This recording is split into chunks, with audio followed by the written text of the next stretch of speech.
Hello students, क्या हाल चाल। हमें उम्मीद है आप सब स्वस्थ होंगे, मस्त होंगे और आप शाम की तैयारी एकदम शानदार तरीके से चल रही होगी।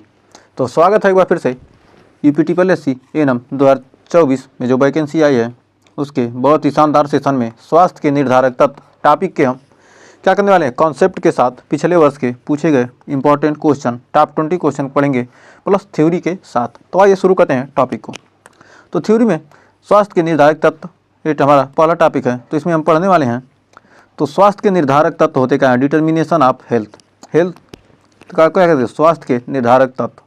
तो कह रहा स्वास्थ्य के निर्धारक तत्व वे कारक होते हैं जो एक व्यक्ति या समुदाय के स्वास्थ्य को क्या कहते हैं, प्रभावित करते हैं। ये कारक शारीरिक, मानसिक, सामाजिक और पर्यावरणीय हो सकते हैं।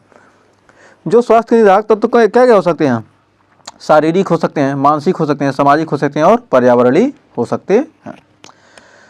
तो स्वास्थ्य के निर्धारक प्रमुख तत्वों के निम्नलिखित रूप शामिल हैं। जो हमारे स्वास्थ्य के निर्धारक तत्व हैं उनमें से क्या प्रमुख रूप से क्या निम्नलिखित शामिल हैं। जैविक और आनुवांशिक कारक, बायोलॉजिकल एंड जेनेटिक फैक्टर। जो आनुवांशिकी होता है, किसी व्यक्ति का स्वास्थ्य उसके जीन द्वारा निर्धारित हो सकता है। कोई भी व्यक्ति है उसका स्वास्थ्य किसके द्वारा हो सकता है, उसके जीन के द्वारा निर्धारित हो सकता है। और कुछ बीमारियाँ क्या होती हैं, आनुवांशिक होती हैं, मतलब जन्म जात होती हैं, जैसे मधुमेह, उच्च रक्तचाप। आनुवांशिक कुछ बीमारियाँ आनुवांशिक होती हैं जैसे कि मधुमेह, उच्च रक्तचाप और कैंसर। और उम्र और लिंग, उम्र और लिंग भी स्वास्थ्य पर क्या कहते हैं, प्रभाव डाल सकते हैं। जैसे बुजुर्गों में बीमारियों की जोखिम अधिक होता है। जो हमारे बुजुर्ग होते हैं उनमें क्या होती है, इम्यूनिटी सिस्टम क्या होती है, कमजोर हो जाती है। जैसे उम्र बढ़ती है इम्यूनिटी सिस्टम क्या होती है, कमजोर, तो क्या होती है, बीमारियों का जोखिम अधिक होता जाता है। फिर आहार और पोषण, डाइट एंड न्यूट्रिशन। संतुलित आहार और सही पोषण से शरीर की कार्य क्षमता बढ़ती है। यदि हम क्या करेंगे, संतुलित आहार लेंगे तो क्या होगा, सही पोषण होगा, हमारे शरीर का क्या होगा, हमारी कार्य क्षमता बढ़ेगी। और पोषण की कमी से कई सारे रोग हो सकते हैं। यदि क्या होगा, हम शुद्ध आहार नहीं लेंगे, शुद्ध भोजन नहीं लेंगे, क्या होगा, बहुत सारे रोग हो सकते हैं जैसे कुपोषण, एनीमिया और विटामिन की कमी। फिर आइए बढ़ते हैं अगले टॉपिक की तरफ। करा पर्यावरणीय कारण, इन्वायरमेंटल फैक्टर। जो हमारे स्वास्थ्य को के निर्धारक तत्व है क्या है, पर्यावरणीय कारक भी क्या कर सकते हैं, हमारे स्वास्थ्य का निर्धारण कर सकते हैं। जैसे वायु प्रदूषण, प्रदूषण से क्या होती है, सांस की बीमारियां जैसे अस्थमा, अन्य श्वसन संबंधी समस्याएं हो सकती हैं। और जल प्रदूषण से, यदि हम स्वच्छ जल नहीं पिएंगे तो क्या होगी, स्वच्छ जल की कमी और जल के स्रोतों के क्या है, प्रदूषण से गंभीर स्वास्थ्य समस्या जैसे क्या होगा, टाइफाइड, हैजा, पीलिया, बहुत सारी बीमारियां क्या हो सकती हैं यदि हम क्या करेंगे, प्रदूषित जल पिएंगे। आवासीय वातावरण, यदि हमारे आवास का क्या, घर का माहौल, साफ सफाई और उचित जल निकासी की स्वास्थ्य पर क्या होता है, प्रभाव पड़ता है। यदि आसपास क्या गंदगी फैली होगी तो क्या होगा, तब भी हमें क्या होगी, बीमारियां हो सकती हैं। फिर कर सामाजिक और आर्थिक कारक, आर्थिक स्थिति, यदि गरीबी, बेरोजगारी और शिक्षा की कमी भी क्या है, स्वास्थ्य का पर नकारात्मक प्रभाव डालती है। यदि क्या होगी, गरीबी है, आर्थिक समस्या है, तो क्या होगी, हम सही प्रकार से भोजन नहीं कर सकते हैं, हर चीज़ की क्या होगी, हमें उपलब्धता नहीं हो पाएगी, तो वो भी क्या हो सकता है, हमारे बीमारी का कारण हो सकती है। और सामाजिक स्थिति, सोशल स्टेटस, समाज में ऊंच नीच और असमानताएं स्वास्थ्य सेवाओं तक पहुंच को प्रभावित करती हैं। यदि क्या हो, आपको छोटी जाति समझ कर क्या कर सकते हैं, आपको ऊंच नीच समझ कर क्या करेंगे, आपकी इलाज नहीं करेगा डॉक्टर, तो बहुत सारी समस्याएं उत्पन्न हो सकती हैं। और उच्च सामाजिक वर्ग में बेहतर स्वास्थ्य सेवाओं की पहुंच होती है। फिर शिक्षा, शिक्षा का स्तर स्वास्थ्य के बारे में जागरूकता को बढ़ाने और स्वस्थ जीवन शैली को अपनाने में मदद करता है। यदि क्या होगा, शिक्षा नहीं होगा तो क्या होगा, आप जागरूक नहीं होंगे, क्या होंगे, साफ सफाई नहीं रख पाएंगे। और यदि शिक्षित है तो क्या कर सकते हैं, आप बहुत सारी बीमारियों से खुद बचा सकते हैं अपने आप को। फिर करा स्वास्थ्य देखभाल सेवाएं, जो स्वास्थ्य की देखभाल की जो क्या है सेवाएं हैं, जैसे स्वास्थ्य सेवा की गुणवत्ता और उपलब्धता। जो स्वास्थ्य सेवा है उसकी उपलब्धता और गुणवत्ता, अगर स्वास्थ्य सेवाएं उपलब्ध नहीं है या गुणवत्ताहीन है तो रोगों के इलाज में भी क्या हो सकता है, रुकावट डाल सकता है, हमारे स्वास्थ्य को क्या कर सकता है, प्रभावित कर सकता है। टीकाकरण, इससे क्या होगा, संक्रामक बीमारियों का टीकाकरण जैसे पोलियो, खसरा और डिप्थीरिया, इन सब का टीका नहीं लगेगा तो क्या ये सब बीमारियाँ क्या हो सकती हैं, जिससे क्या होगा, हमारे स्वास्थ्य को भी क्या करेंगे, प्रभावित करेंगे। फिर अगला है मानसिक और भावनात्मक कारक। जो क्या है, मानसिक और भावनात्मक कारक, जैसे मानसिक स्वास्थ्य का शारीरिक स्वास्थ्य पर गहरा प्रभाव पड़ता है। तनाव, चिंता, टेंशन, एंजाइटी, अवसाद जैसी मानसिक बीमारियां शारीरिक समस्याओं का कारण बन सकती हैं। जो क्या तनाव है, चिंता है किसी बात को लेकर, अवसाद है, तो ये भी क्या हो सकती है, हमारे स्वास्थ्य को प्रभावित करती है। फिर अगला टॉपिक है स्वास्थ्य नीति और कार्यक्रम। तो हेल्थ पॉलिसी एंड प्रोग्राम, सरकारी स्वास्थ्य सेवाएं, योजनाएं, कार्यक्रम स्वास्थ्य देखभाल सेवाओं की गुणवत्ता और पहुंच को बेहतर बनाने, जैसे उदाहरण के लिए आयुष्मान भारत योजना, राष्ट्रीय स्वास्थ्य मिशन ने कई गरीब और पिछड़े क्षेत्र में स्वास्थ्य सेवाओं का बेहतर किया है। तो स्वास्थ्य नीति और स्वास्थ्य कार्यक्रम यदि क्या होंगे, अच्छे तरीके से चलेंगे, तभी क्या हो सकता है, हमारा स्वास्थ्य अच्छा रह सकता है। फिर अगला है स्वास्थ्य जागरूकता, हेल्थ अवेयरनेस। इन लोगों में क्या स्वास्थ्य के प्रति जागरूकता होना भी क्या बहुत ही महत्वपूर्ण है।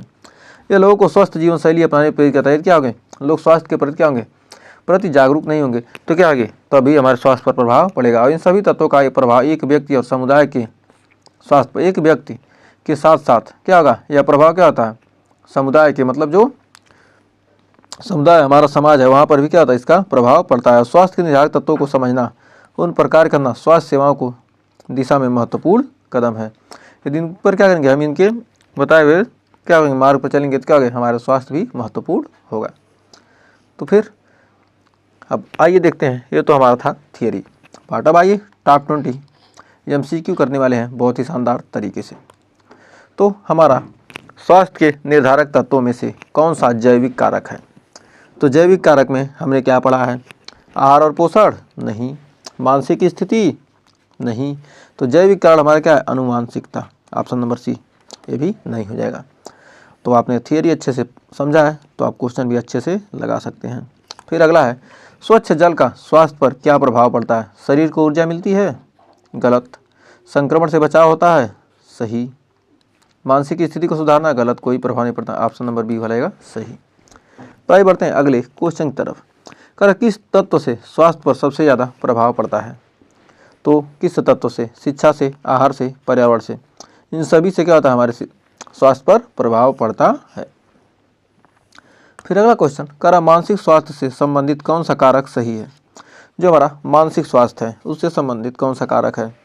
यह शारीरिक स्वास्थ्य से अप्रत्यक्ष रूप से जुड़ा होता है। जो मानसिक स्वास्थ्य क्या है, प्रत्यक्ष रूप से नहीं, अप्रत्यक्ष रूप से। ये तो ऑप्शन नंबर यही सही हो जाएगा। तो आपने थियरी को अच्छे से देखा है तो आप क्वेश्चन को भी कर पा रहे होंगे। तो पांचवा क्वेश्चन करा, स्वास्थ्य देखभाल सेवा में कौन सा कारक मुख्य रूप से स्वास्थ्य पर असर डालता है। जो स्वास्थ्य देखभाल सेवाओं में कौन सा कारक जो मुख्य रूप से क्या करता है, स्वास्थ्य पर असर डालता है। चिकित्सा सामग्री, स्वास्थ्य सेवाओं की गुणवत्ता, ऑप्शन नंबर बी वाला हो जाएगा सही। फिर अगला, कुपोषण का मुख्य कारण क्या है। जो हमारा कुपोषण है उसका मुख्य कारण क्या है। मानसिक स्वास्थ्य, गलत। कम शारीरिक श्रम, नहीं। असंतुलित आहार, यदि असंतुलित आहार लेंगे तो क्या होगा, हमारा कुपोषण के शिकार हो जाएंगे, तनाव तो हो नहीं सकता। तो 20 क्वेश्चन में आप कितने क्वेश्चन सही करेंगे उसको आप कमेंट में ज़रूर बताइएगा आप, क्योंकि क्या करें, आप थ्योरी भी यहीं पर पढ़े हैं तो उससे ही क्वेश्चन रिलेटेड है। तो आइए बढ़ते हैं आगे।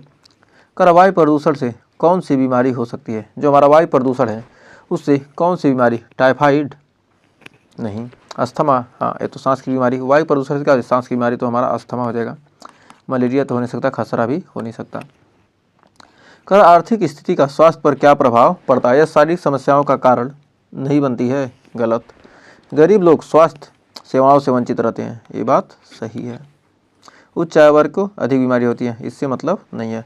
तो आर्थिक स्थिति का स्वास्थ्य पर क्या प्रभाव पड़ता है, गरीब लोग स्वास्थ्य सेवाओं से क्या होते हैं, वंचित रह जाते हैं। फिर अगला है, कर विकसित देशों में सबसे आम स्वास्थ्य समस्या क्या है। जो हमारे विकसित देश हैं उनमें सबसे आम स्वास्थ्य समस्या क्या है, संक्रामक बीमारियां, मानसिक रोग, कुपोषण नहीं, हृदय रोग। तो जो विकसित देश है उसमें क्या है, आम स्वास्थ्य समस्या क्या है, हृदय रोग है।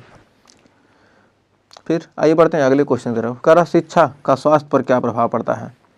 यह बीमारियों का कारण बनती है, गलत। यह स्वास्थ्य की जानकारी को बढ़ाती है। शिक्षा क्या करेगी, स्वास्थ्य की जानकारी को ज़्यादा से ज़्यादा बढ़ाती है, लोगों को तनाव में डालती है, गलत। यह सामाजिक असमानता बढ़ाती है, गलत। तो कह रहा है, स्वास्थ्य के निर्धारक तत्वों में से कौन सा कारक सामाजिक स्थिति पर आधारित है। स्वास्थ्य के निर्धारक तत्वों में से कौन सा, आय और रोजगार। स्वास्थ्य के निर्धारक तत्व में कौन, सामाजिक स्थिति पर आधारित क्या, आय और रोजगार। शारीरिक व्यायाम, गलत। प्रदूषण, ये गलत। मतलब क्या होगा, समाज की स्थिति पर क्या, आय और बेरोजगार, रोजगार। यदि आय आएगी, रोजगार रहेगा तो क्या होगा, स्वास्थ्य हमारा अच्छा हो जाएगा। कर किसी व्यक्ति का स्वास्थ्य उसके किस कारक द्वारा प्रभावित हो सकता है। आयु के द्वारा, लिंग के द्वारा, आनुवंशिकता। तो यानी हो जाएगा ऑप्शन नंबर डी, सभी सही हो जाएंगे।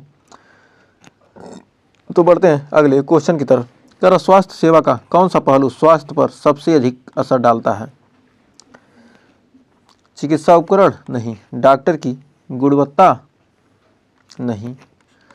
अस्पताल की स्थिति? नहीं। सेवा की उपलब्धता? यदि क्या होगी, सेवा सभी को क्या होगी, उपलब्ध होगी, तो हमारा स्वास्थ्य पर क्या होगा, अच्छा प्रभाव पड़ेगा। तो मतलब क्या होगा, सबसे अधिक असर डालता है मतलब सेवा की उपलब्धता। या सेवा उपलब्ध है, क्या होगा, हम स्वस्थ रह सकते हैं। कर जल प्रदूषण से कौन सी बीमारी हो सकती है? जल प्रदूषण से कौन सी बीमारी हो सकती है? पीलिया? मलेरिया तो होगा नहीं। डेंगू मच्छर काटने से होगा। खसरा? ये भी नहीं होगा।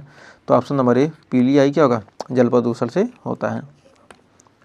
अगला क्वेश्चन, आवासीय वातावरण का स्वास्थ्य पर क्या प्रभाव पड़ता है? जो हमारे आवास का वातावरण है यह स्वास्थ्य पर क्या, यह शारीरिक स्वास्थ्य को प्रभावित करता है? नहीं, गलत है।